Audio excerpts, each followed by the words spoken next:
ఈరోజు జనసేన పార్టీ రాజకీయ వ్యవహారాల కమిటీ చైర్మన్ శ్రీ నాదెండ్ల మనోహర్ గారి సూచనలతో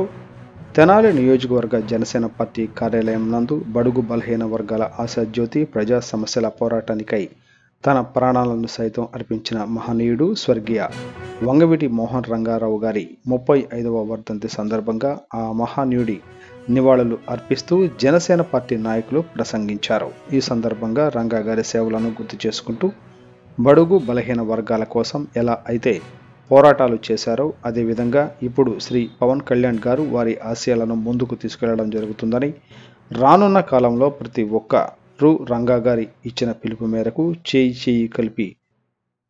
చేయి జారదా గెలుపు అనే నినాదంతో ప్రతి ఒక్కరిని కలుపుకొని వెళ్లి రాబో ఎన్నికలలో జనసేన ప్రభుత్వాన్ని స్థాపించాలని, రంగా గారు కన్న కలలను సాకారం చేయాలని పిలుపునిచ్చారు. ఈ కార్యక్రమంలో నాదెండ్ల మనోహర్ గారి సతీమణి డాక్టర్ నాదెండ్ల మనోహరి గారు, జనసేన పార్టీ తెనాలి నియోజకవర్గ ఆర్గనైజింగ్ సెక్రటరీ పసుపులెట్టి మురళీకృష్ణ గారు, సంయుక్త కార్యదర్శి బండారు రవికాంత్, జిల్లా ఉపాధ్యక్షులు ఇస్మాయిల్, జనసేన నాయకులు హరిదాసు గౌరీశంకర్ గారు,